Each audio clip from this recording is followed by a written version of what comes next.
The world has frozen over. This is a good thing, as it allows me to justify sweeping reforms and draconian measures all in the name of survival. This is Frostpunk 2, a game all about perspective. For example, child labor is actually just life experience. Cannibalism is just resourcefulness. And the tremors that come from the overuse of geothermal power are just my cue to leave. The Breach of Trust DLC has a story scenario. The old captain has just had an oopsie with a revolver in his mouth. After leading a violent insurrection against his rule, I've just been elected first citizen and must now rule the city. Our source of food and colony, Aurora, has just declared its independence, and I have to use diplomacy to get it back. On top of this, there's constant seismic activity to deal with, as well as a council that votes to approve my rule every 100 weeks. That last one I intend to subvert very quickly. I've been sponsored by 11-Bit Studios to show you the Breach of Trust DLC and Frostpunk 2 as a whole. If you're new to Frostpunk 2, don't worry, before this video, so was I. Given that the deluxe edition is 50% off and this DLC is available on PC, Xbox and PlayStation right now, it's the perfect time to jump in. In fact, given that the theme of this DLC is living up to expectations, I actually preferred this being my first time, as that feeling of general uneasiness and nervousness came across a lot more in my gameplay. So if you do want to check it out, make sure to click the link in the pinned comment. This story has 3 chapters, the first of which is stabilizing New Edinburgh and dealing with the Auroran colony breakaway. This is chapter 1. We have 3 immediate issues. The first is that we need to keep the generator running, but more geothermal power means increasing seismic activity. The second is that we have damaged buildings right from the start from the previous tremor. What's a tremor, you might ask? And the third is that we have no food production whatsoever. By all accounts, it's a rough place to be in, but at least it's not Glasgow. My first step is to step down our geothermal production. This is mainly because the optional objective tells me to, giving me a sense of meaning and direction in an otherwise unfulfilling life, but also because we need to stop the seismic tremors. The more steam production, the more frequent the tremors. As we can see from the heat map, we're already producing excess heat. Provided people aren't actively freezing to death, we should be fine. Spoiler, this little mortality is stable thing, that's not going to last for long, and it's not going to stay low for long. Speaking of keeping people alive, I begin to research emergency shelter hubs. This is because the tremors will hit eventually, no matter how little steam we're producing, and I want to be personally protected and have somewhere to hide. Also, protecting the people, whatever. Now we move on to problem 2. Repairing the damaged buildings. If we don't repair them in time for the next seismic tremor, then they will collapse altogether. The problem is that to repair them, I need the very materials that the industrial district produces. To get the prefabs we need, we dismantle a food district and extraction district that are no longer active. That's not enough though, so I also look to put down an extraction district to get what little prefabs are scattered around the map. Eventually, this is enough to get the repairs done. And that's just the starting 2 issues. The final problem, food, is going to be a recurring and perpetual crisis. As I've mentioned, under the rule of the captain, New Edinburgh used to get its food from a colony called Aurora, who are positioned above fisheries. After the captain had his accident, Aurora declared its independence, and thus our food supply is cut off. At the start of the game, we're offered a choice, whether or not to negotiate with Aurora or to simply murder them. The real answer is both. Don't worry, in the long term we will be building weapons of mass destruction as well as training troops to bring them to heel. However, in the short term we can't eat bullets, and believe me, we've tried. This means we need to trade with Aurora.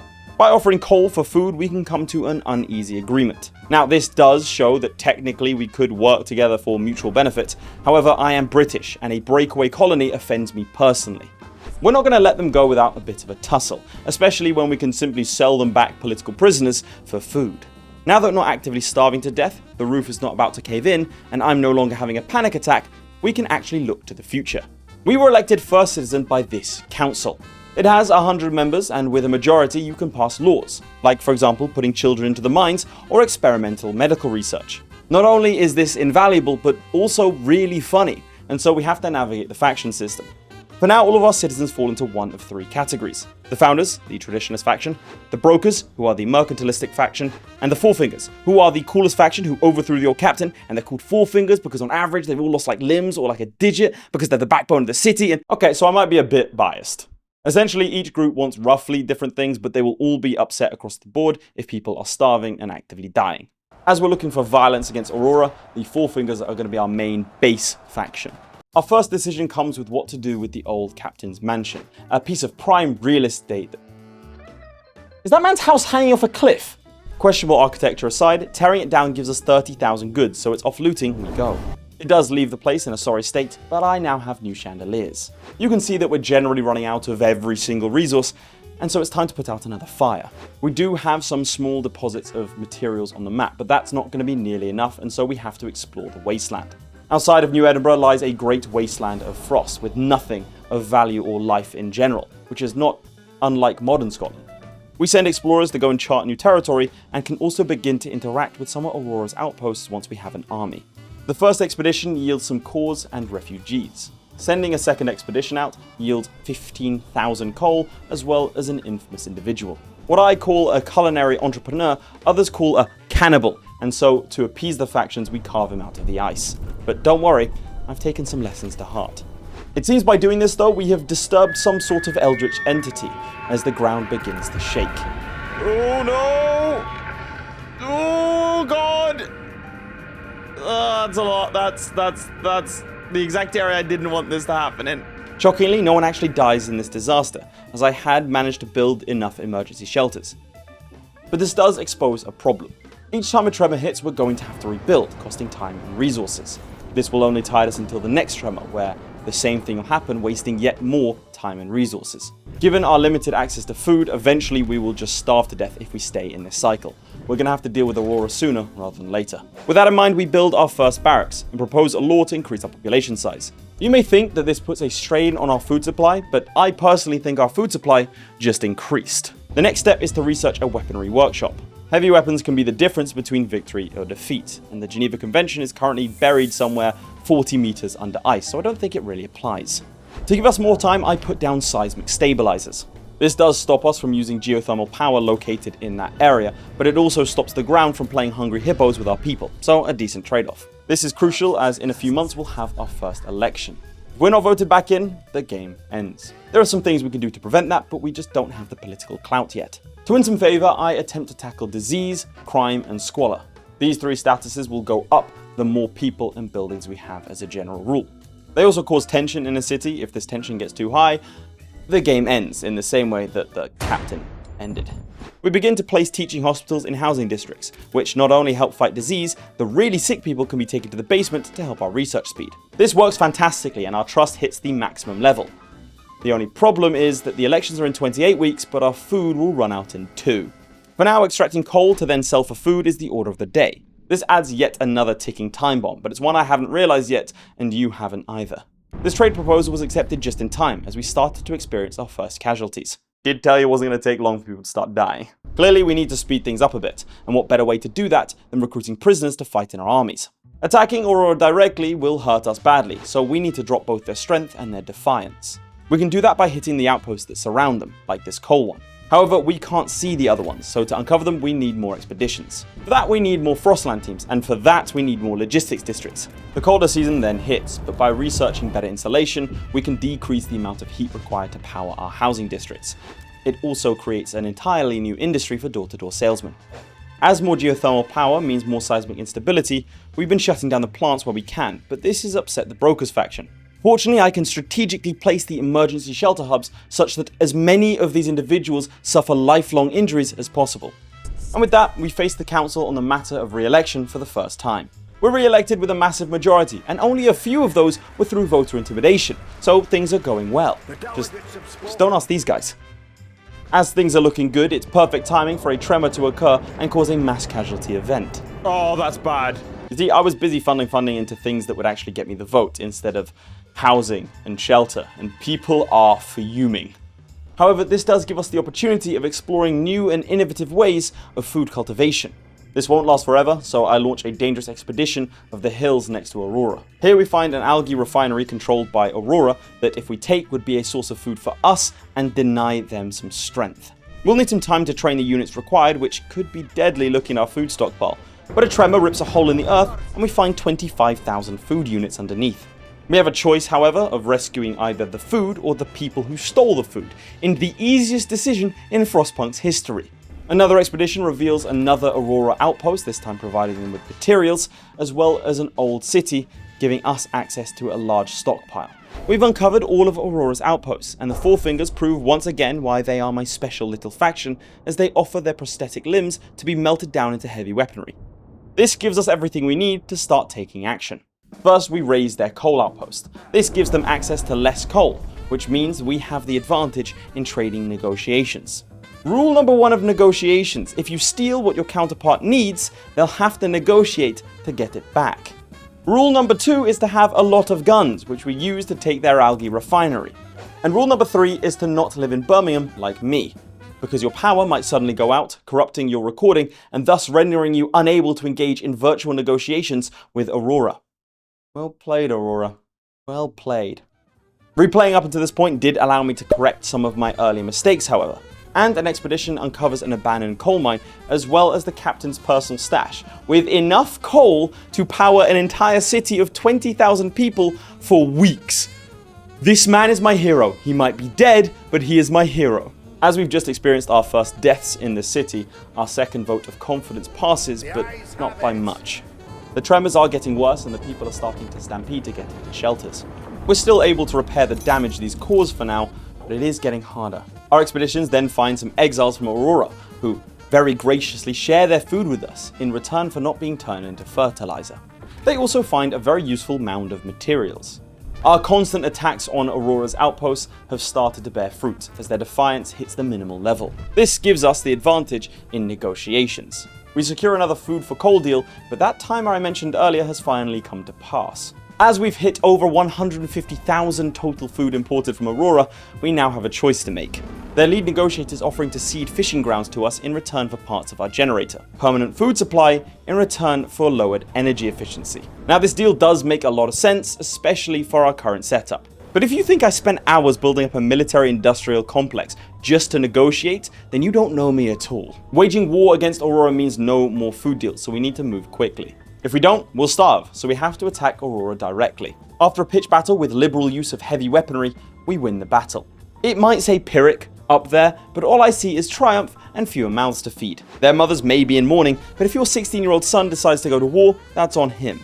It takes 10 weeks for our troops to reorganize, at which point we assault again and secure another victory. Whilst we are also attempting to better the lives of our people through research, all resources are being dedicated to Aurora's capture, and with one final battle, the city is ours. Woo!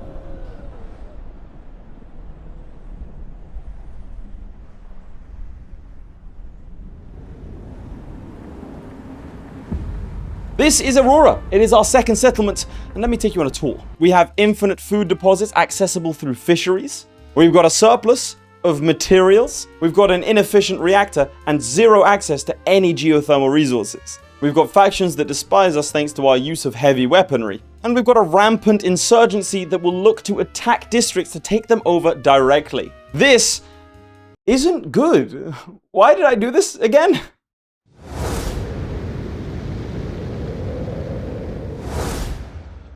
Like it or not, welcome to Chapter 2, where we're going to have to find a balance between the needs of New Edinburgh and the needs of a disgruntled Aurora. Our first act upon walking into the city, whose troops we recently turned into mulch, is to celebrate wildly in their faces. Our next is to ensure the people don't all instantly freeze to death. Our improved heating technology goes a long way and helps solidify our justification for the people we killed. New Edinburgh is starving, so we quickly repair the old fisheries and build new ones.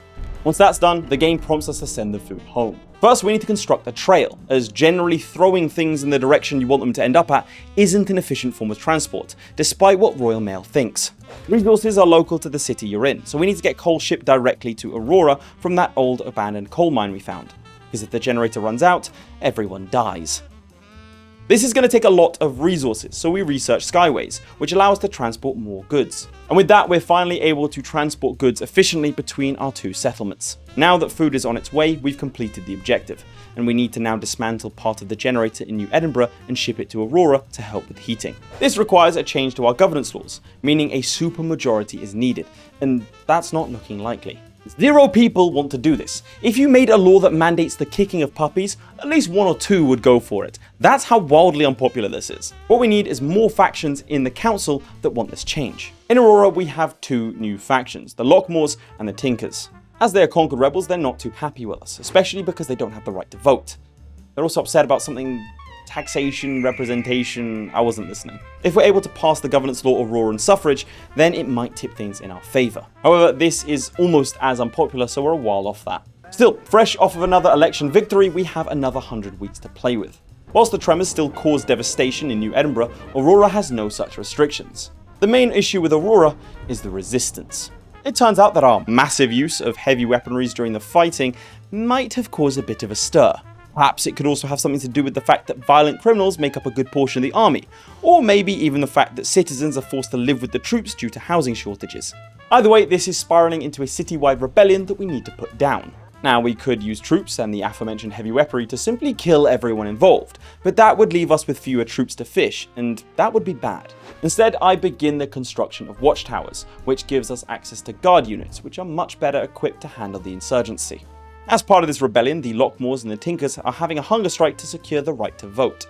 Whilst my initial thought process was perfect, more food for me, we actually do need these people to be on our side, and so I promise to pass it. This means our timer officially begins. Back in New Edinburgh, people are starting to hate me. I even get the achievement Steward Little for having negative relations with each faction and community alike. Clearly, things need to change, so I build more industrial districts to produce goods to make people happy. I've been listening to too many Scottish accents. I think it's a good in a Scottish accent. Not having to mass produce weaponry does help, along with a lot of bribery. After passing a few favourable laws like dutiful youth, we were in a much better place. We're just on the cusp of positive resources, so I build waste repurposing facilities to give us materials and reduce squalor. This is done ostensibly through recycling, but it's actually achieved through a crack team of wood lice that go through and eat the foundations of buildings and give me the excess material. This only sometimes results in a collapse. My apologies to John Smith. After this, the weeks are defined by building housing and carefully managing the working populace for peak efficiency. I have never felt so alive, which is concerning. However, whilst indulging in my favourite pastime of hunting down dissidents in the streets, I realised I had forgotten about the Auroran right to vote, as well as my own upcoming election. The problem is Auroran suffrage will time out in 5 weeks, and my own election is 1 week away. Once I win the election, the council will be in recess for 10 weeks, and I think you can start to see the problem. I have no choice but to call in an emergency council session. This angers every single faction because, much like real life, there's nothing worse to a member of government than actually doing their job and voting. Auroran suffrage needs a supermajority to pass, and we have 17 confirmed for and 62 against. Fortunately, much like real life, politicians can be swayed to vote against their interests for a sufficiently large enough bribe. This is enough to make the factions open to negotiate. By promising the founders that I'll force the youth to volunteer, we secure enough of the vote to get the referendum passed. As a result of keeping my promise, the Lockmores consider me a leader of integrity, which is ironic because only recently I turned their troops into grit.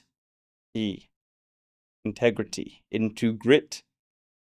They're never going to sponsor me again, are they? Now they're a bit happier, we can use that goodwill and turn it into more fish for New Edinburgh. And we really, really need it, as the population keeps growing consistently, to the point where I'm kind of hoping a tremor helps us trim the fat a bit. Though John Smith from the earlier collapse has just won his civil case against the Woodlice team, so perhaps not. To support the growing population, we take to the wastelands, where skyways are built to sources of materials. Periodic mass collection of goods also helps, but this is all starting to get to the point where I feel like it's unsustainable. By now, I'm just sending out expeditions in the hope they find something useful. The tremors are getting worse and they're hitting areas I really, really need to keep running. As we research patrol watchtowers at the request of the brokers, it's time to try and pass the generator reform. This time we have 40 votes in favour right from the start, as the Aurorans are quite partial to not freezing in the winter. The founders and brokers just want money, so the referendum passes with stunning applause. This allows us to remove the thermal hull of the generator, hurting New Edinburgh in the process. Despite literally voting for it, this button click results in public outcry. Well, we can't have that, can we? So I use my revered status and maximum trust to pass another governance reform, giving me the right to suspend elections whenever I need to. Don't worry, I'm sure I won't have to use it. In order to make Aurora safe to move the thermal hull into, we need to quell the resistance. To begin, we strike a deal with the founders to de-radicalise the Lockmores. Apparently stopping terrorism is as simple as asking pretty please.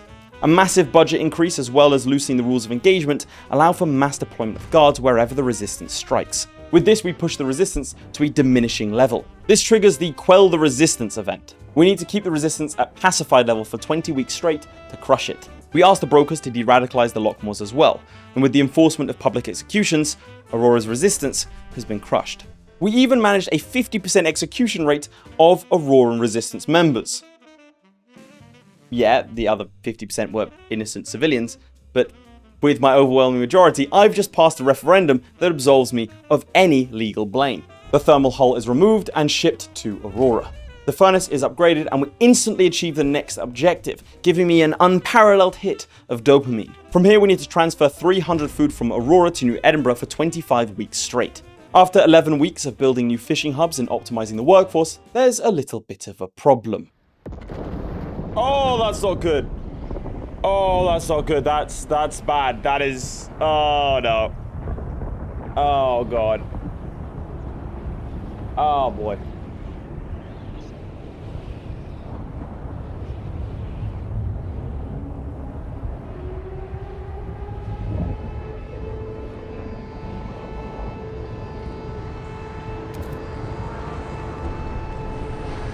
Oh, God.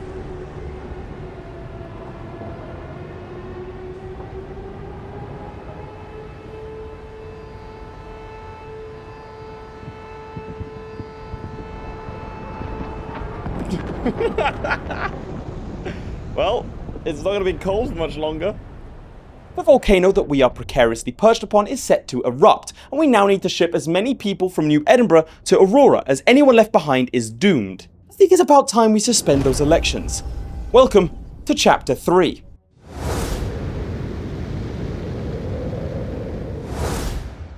To survive, we need to research and build evacuation hubs, and then ship at least half of our people to Aurora, all whilst containing casualties during this event.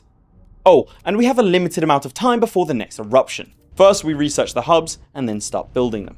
To actually evacuate, we need to load up a hub with food, coal, and prefabs before sending it out. Whoa. This is incredibly expensive, but I have a few tricks up my sleeve. To increase production, everyone is compelled to work emergency shifts.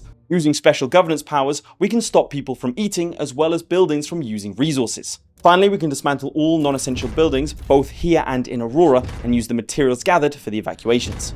Ordinarily, this would cause me to lose massive amounts of trust and popularity, and lose the elections, but what elections? This begins a cycle of switching production, extracting resources, and sending out ships as the first transports land in Aurora. This presents a secondary issue, as suddenly Aurora is inundated with people that it can't house effectively. Still, being cold is probably better than being next to an actively erupting volcano. The citizens of New Edinburgh begin to panic, initially bringing way too much luggage. Fortunately, I've been on enough budget airlines to know the protocol. I take these people aside, and I shoot them in front of the other passengers to send a message. Then the people turn to a weird ritual, waving around torches and wearing animal skulls. Previously, I may have been forced to allow this, but as I no longer need to worry about elections, it's time to get back in the mines and get me that coal. A tremor hits, causing damage, but we don't have the resources to repair everything, needing pretty much all resources for the evacuation as the eruption is just a few months away. In the darkness and the chaos, some people are turning to crime. I'm sure handing out guns to everyone involved will make everyone safer. As we get closer to that 50% mark, we're prompted to remove the core. This will trigger the eruption and is peak Frostpunk. The earlier we dig up the core, the more people left behind who die. But if we leave it too late, we will unsuccessfully get the core out in time and everyone will die. So if we leave it too long, Aurora will freeze to death, and currently the housing situation is just a group hug, so we really need that core. On the bright side, some people have voluntarily left the settlement, morally absolving me of any blame. We begin the extraction of the core, which will take 30 weeks, but it might be too late already. If we're stalled by a single day, the volcano will erupt before we get the core away, so we scale down our industry to stop any more tremors from hitting. With about half our population remaining behind, we just about get the core out in time and trigger the eruption.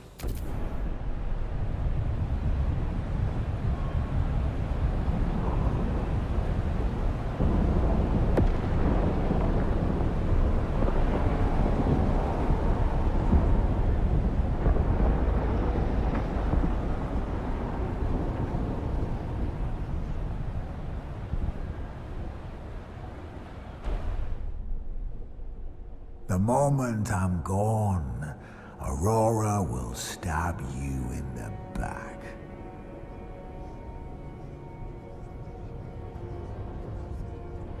With hunger in your belly and wrath in your hearts, You will bring them fire and steel.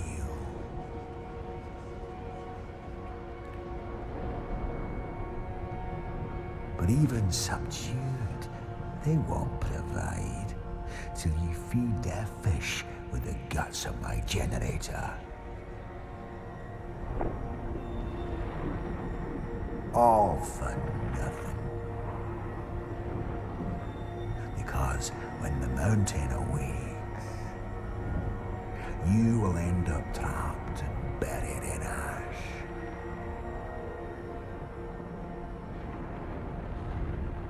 I had a dream, citizen. Is this yours? Frankly, Aurora would not have been able to sustain a larger population, and I personally have already left. And those people behind may or may not have been my political opponents. And that concludes the story element of the Breach of Trust DLC on the easiest difficulty. This was a lot of fun, and if you think you can do better than me, or even try a harder difficulty than me, by all means, check out the pinned comment and get the DLC for yourself. Thanks again to 11-Bit Studios for sponsoring this video.